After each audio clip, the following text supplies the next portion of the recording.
이 은하는 GNG11이라고 불리는 은하로 빅뱅 이후 약 4억 년이 지난 시점에 만들어졌을 것이라고 예상되는 은하 중 하나입니다. 약 134억 년 전에 존재했던 은하라는 거죠. 그리고 동시에 현재 우리가 가진 이론으로는 설명할 수 없는 말도 안 되는 은하이기도 합니다. 왜냐면 이 은하는 작고 소중한 것처럼 보이지만 엄청나게 밝기 때문이죠.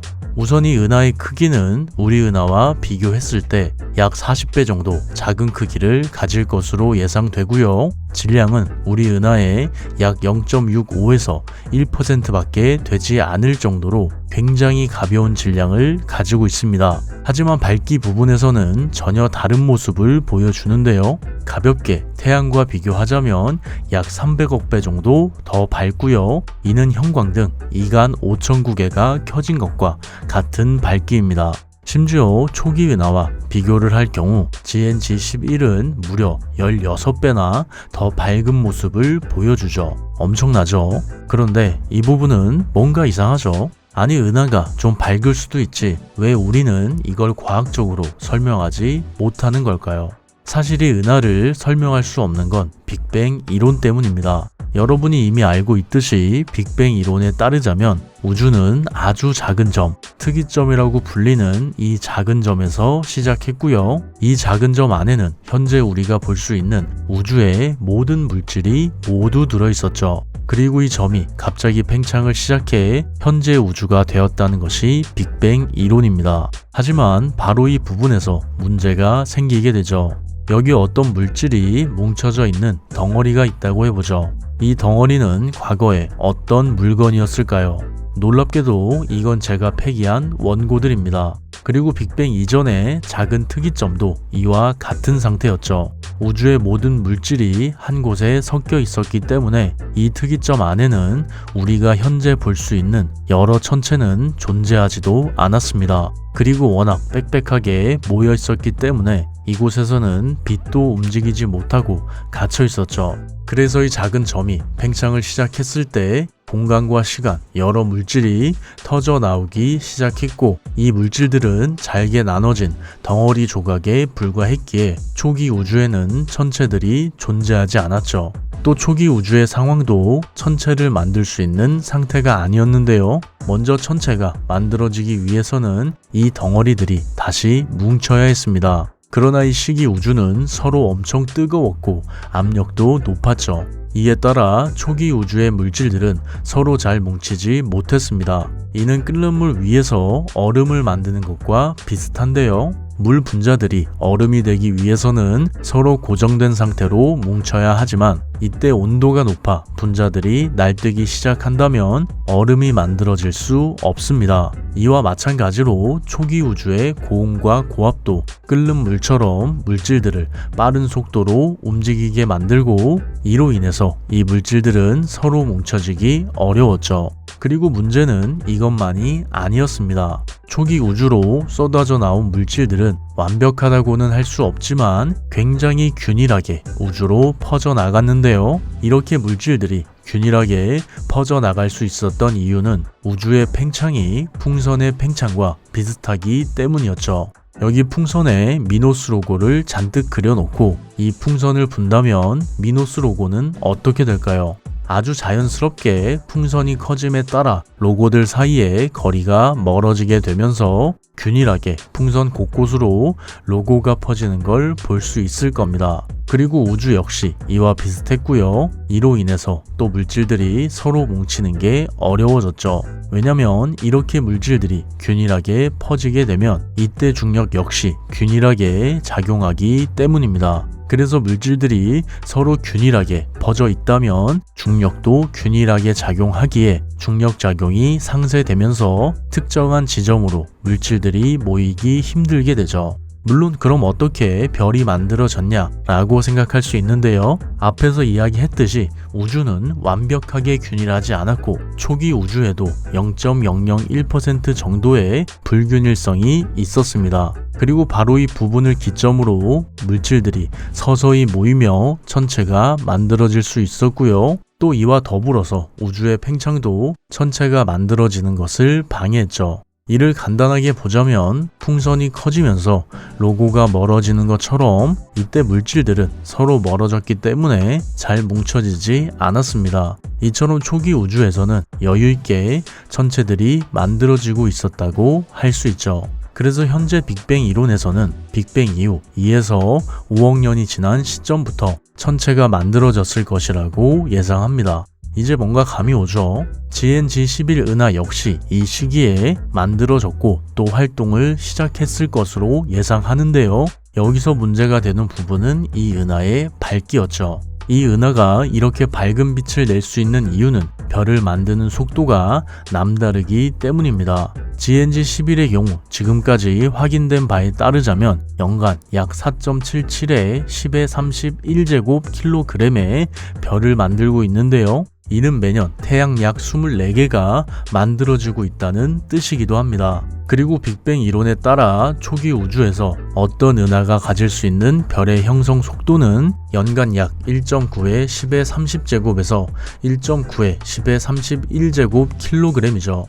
연간 약 하나에서 10개 정도의 태양을 만드는 것이 초기 은하의 평균적인 별 형성 속도입니다. 우리 은하보다 약 20배 정도 더 빠르게 별을 만들고 있다고도 말할 수 있을 정도죠. 그리고 이렇게 GNG11 은하가 빠르게 별을 만든다는 것은 빅뱅 이론으로는 설명하지 못합니다.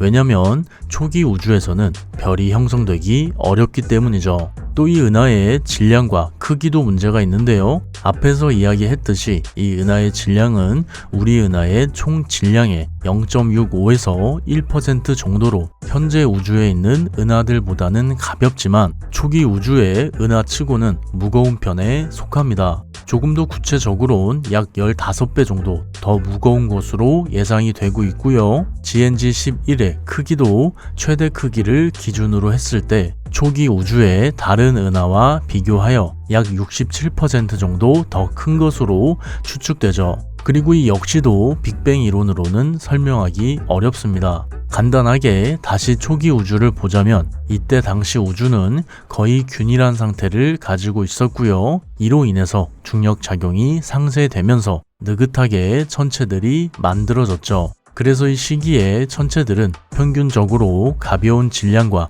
작은 크기를 가지고 있었습니다. 또한 GNG11의 경우 현재 관측된 이미지를 기준으로 약 4천만 년 정도의 나이를 가졌을 것으로 보이는데요. 이렇게 젊은 나이에 이런 크기와 질량을 가졌다는 것은 이 은하가 폭발적으로 성장을 했다는 것이고요. 현재로서는 이를 설명할 방법이 없습니다. 잠깐 요약하자면 GNG11 은하는 초기 은하와 비교해서 상대적으로 무겁고 거대한 은하인데요. 조금 더 구체적으로는 약 15배 정도 무겁고 약 67% 정도 더 거대하다고 할 수 있죠. 여기서 가장 큰 문제는 별의 형성 속도로 이는 초기 은하를 기준으로 2배에서 24배 정도 빠르고요. 이에 따라 현재 우리가 가진 빅뱅 이론으로는 이를 설명하기 어렵다고 요약할 수 있습니다. 그리고 이런 은하는 사실 GNG11 말고도 더 있었는데요. 지금 보는 이 은하는 글래스 G13으로 태양의 질량의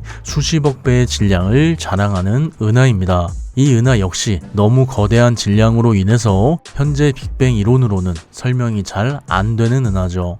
조금 더 덧붙이자면 이는 초기 우주의 별들과 연관이 있습니다. 기본적으로 은하는 여러 별이 모였을 때 만들어지는 천체로 이 은하의 질량이 무겁다는 것은 결국 그만큼 많은 별을 가지고 있다는 걸 의미하죠. 하지만 초기 우주의 별들은 이렇게 많이 뭉칠 수 없었습니다. 왜냐면 초기 우주에는 수소와 헬륨을 제외한 다른 원소들이 거의 없었기 때문이죠. 그래서 이런 초기 우주의 별은 지금보다 더 많은 물질이 뭉쳐져야 만들어질 수 있었고요. 이로 인해 무거운 질량을 가질 수밖에 없었고 무겁기 때문에 수명 역시 짧았습니다. 이는 연료를 어떻게 쓰느냐에 따라 달라지는 부분인데요. 같은 10리터의 휘발유를 가지고도 일반적인 자동차의 경우 약 125km 정도를 갈 수 있지만 탱크는 약 4.5km 정도밖에 이동할 수 없는 것처럼 별 역시 질량이 무거울수록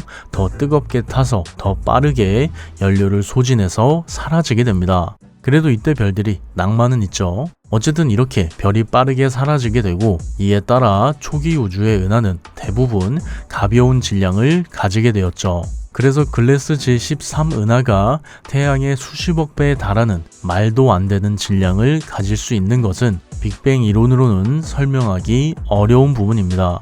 여기서 잠깐 리빙 포인트를 하나만 덧붙이자면 별 이름 뒤에 있는 G는 적색 편의를 뜻하는데요. 적색 편의는 빛이 우리로부터 멀어지면서 파장이 길어지게 되었을 때 적색을 띠는 현상을 이야기합니다. 이는 도플러 효과로 설명할 수 있는데요. 차가 가까워질 땐 소리가 커지고 다시 멀어질 땐 소리가 작아지는 것처럼 관측자를 중심으로 파동은 주파수나 파장이 변하게 됩니다.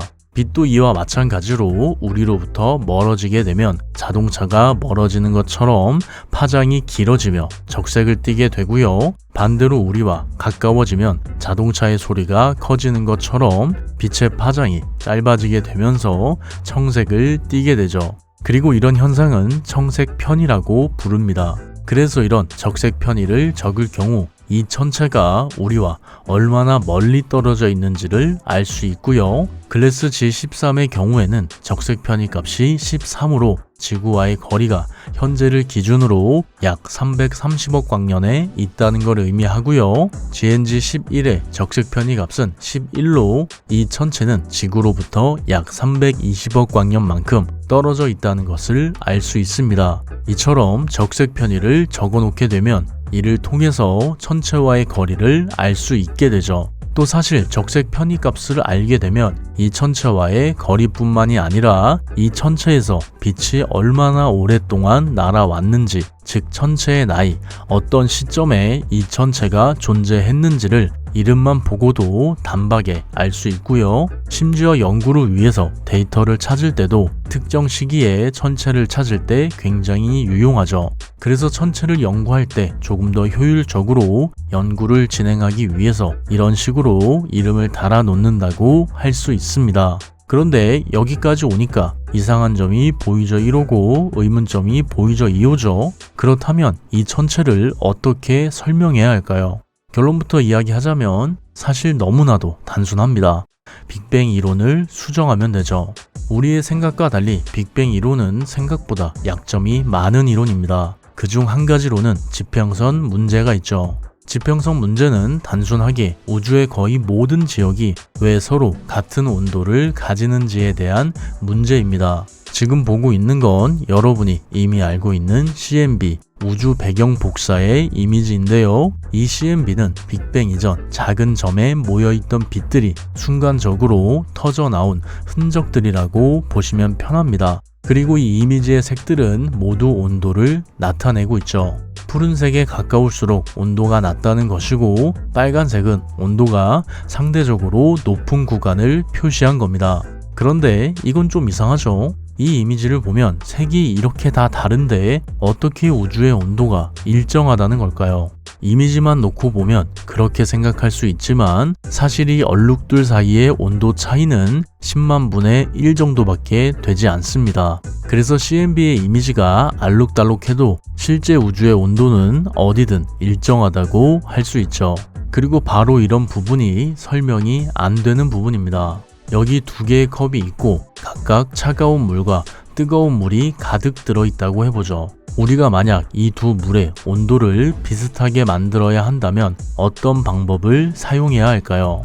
고민할 것도 없이 이 두 물을 섞으면 됩니다. 이 물을 섞게 되면 서로가 가진 열이 이동하면서 결국 열평형 상태를 가지게 될 것이고 이렇게 되면 이 두 물의 온도가 같아지게 되죠. 물론 이 두 물을 그냥 가만히 밖에만 둬도 서로 온도가 같아지긴 하겠지만 넘어가도록 하죠. 우주도 이와 마찬가지입니다. 우주의 모든 지역이 온도가 같다는 것은 결국 우주가 한 번은 대차게 섞였어야 가능하다는 것이죠. 하지만 작은 점에서 팽창한 우주에서는 물질들이 서로 섞일 시간이 부족했습니다. 우주가 팽창하면서 서로 빠르게 멀어졌기 때문이죠. 그리고 이렇게 우주가 일정한 속도로 팽창하게 되었다면 초기 우주에 있을 수 있는 작은 불균일성이 시간이 지남에 따라서 더 커질 수 있고요. 이는 곧 우주의 온도 차이로 나타나게 되죠. 그래서 우주의 온도가 이렇게 일정하다는 것은 빅뱅 이론 하나만 가지고는 설명하지 못합니다. 그리고 이때 등장한 이론이 바로 인플레이션 이론, 급팽창 이론이죠. 인플레이션 이론에 따르자면 빅뱅 이후 우주가 아주 빠르게 팽창하게 될 경우 이미 작은 점에서 한번 섞인 물질들이 빠르게 우주로 퍼져나가기 때문에 온도에 큰 차이가 나타날 수 없다고 설명합니다. 참고로 이때 우주가 얼마나 빨리 팽창했냐면 우주의 인플레이션 기간은 10의 마이너스 36제곱에서 10의 마이너스 32제곱초 동안이죠. 또 이게 얼마나 짧은 시간이냐면 10의 마이너스 36제곱초는 1조분의 1조분의 1조분의 1초를 의미하고요. 10의 마이너스 32제곱초는 1조분의 1조분의 100만초분의 1초를 뜻합니다. 그리고 이 시기 우주는 10의 26제곱배만큼 빠르게 팽창했는데요. 만약 100원짜리 동전이 이렇게 커진다면 지름으로만 따져봤을 때 우리 은하보다 약 25,400배 정도 더 커지게 되죠. 이처럼 우주는 아주 짧은 시간에 아주 빠르게 팽창하게 되었다는 것이 인플레이션 이론입니다. 그리고 이 이론에 따라서 우주가 작은 점에서 시작한 뒤 아주 빠르게 팽창을 하게 된다면 이미 물질들이 서로 섞인 상태에서, 즉 온도가 일정해진 상태에서 우주 바깥으로 쫙 퍼지게 되고요. 이때의 물질은 서로 상호작용할 틈도 없이 열평형 상태에서 우주 곳곳으로 퍼지기 때문에 지금과 같은 모습을 가질 수 있게 되죠. 반대로 만약 우주가 급격히 팽창하지 않았다면 현재 우주의 온도는 지역에 따라 완전히 달라지게 될 겁니다. 그래서 이 인플레이션 이론을 통해서 우주의 어느 지역이든 온도가 같다는 문제, 지평선 문제를 해결할 수 있게 되고요. GNG11을 설명하기 위해서는 이 인플레이션 이론을 수정해야 합니다.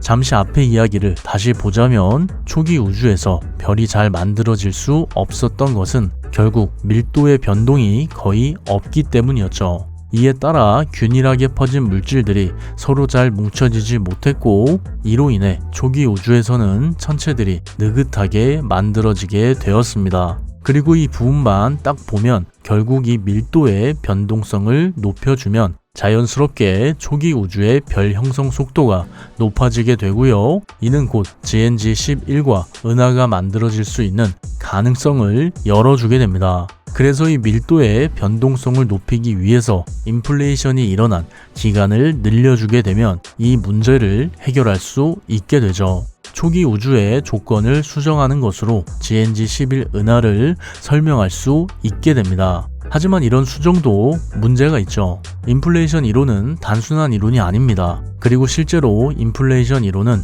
이미 여러 가지 간접적인 증거를 가지고 있는데요. 다시 CMB를 보면 우주의 온도가 거의 같다는 것을 볼 수 있고요. 이 데이터를 통해서 현재의 인플레이션 길이가 정해지게 되었습니다. 그래서 만약 우리가 무작정 인플레이션 기간을 늘리게 되면 CMB에서 직접 관측된 우주의 온도를 무시하는 무시무시한 결과를 초래할 수 있죠. 물론 이를 또 해결하는 방법도 있습니다. 굉장히 맛있죠? 바로 인플레이션이 단계별로 일어났다고 하는 것인데요. 인플레이션이 한 번으로 끝나지 않았고 여러 단계를 거쳐서 일어났다고 주장하게 되면 이를 풀어갈 수 있습니다. 예를 들어 첫 번째 인플레이션 기간에 우주가 급격히 커지면서 현재 우주에서 관측되는 CMB의 온도, 즉 열평형 상태를 만들었다고 하고, 두 번째 인플레이션 기간에서는 밀도 변동성을 높였기에 빠른 별 형성이 가능하다고 한다면 이 문제 역시 풀 수 있게 되죠. 다만 이를 위해서는 지금보다 더 정밀한 망원경이 필요합니다. 다단계 인플레이션의 증거는 여러 가지가 있겠지만 먼저 CMB의 정밀한 측정이 있어야 하는데요. 이를 통해서 CMB의 비가우시안성을 발견해야 합니다. 여기 두 방이 있다고 해보죠. 이 두 방에서 어떤 차이가 느껴지나요?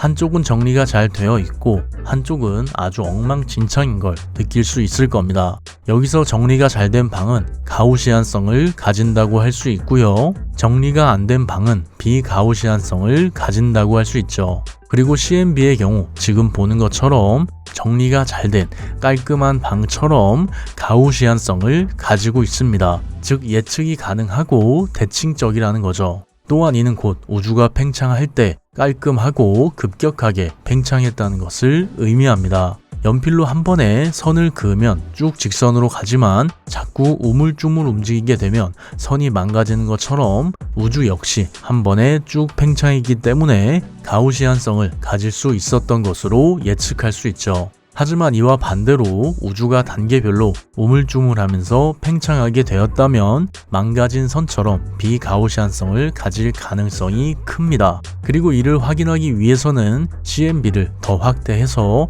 더 정밀하게 분석을 해봐야 하죠.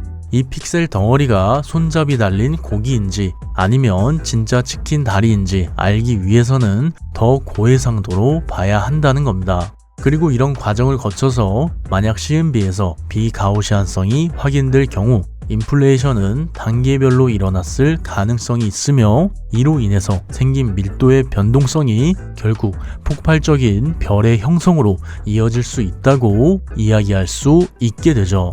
마지막으로 정리해보자면 GNG11은 초기 은하들과 비교했을 때 약 16배나 더 밝은 말도 안 되는 밝기를 가졌고요. 이 은하가 이렇게 밝은 것은 이 은하 내부에서 폭발적으로 별이 형성되기 때문이었습니다. 그러나 초기 은하들은 이렇게 폭발적으로 별을 형성할 수 없었죠. 왜냐면 빅뱅 이론에 따라 초기 우주에는 별이 만들어지기 어렵기 때문이었습니다. 그래서 이 말도 안 되는 밝기를 현재 빅뱅 이론으로는 설명할 수 없다고 할 수 있죠.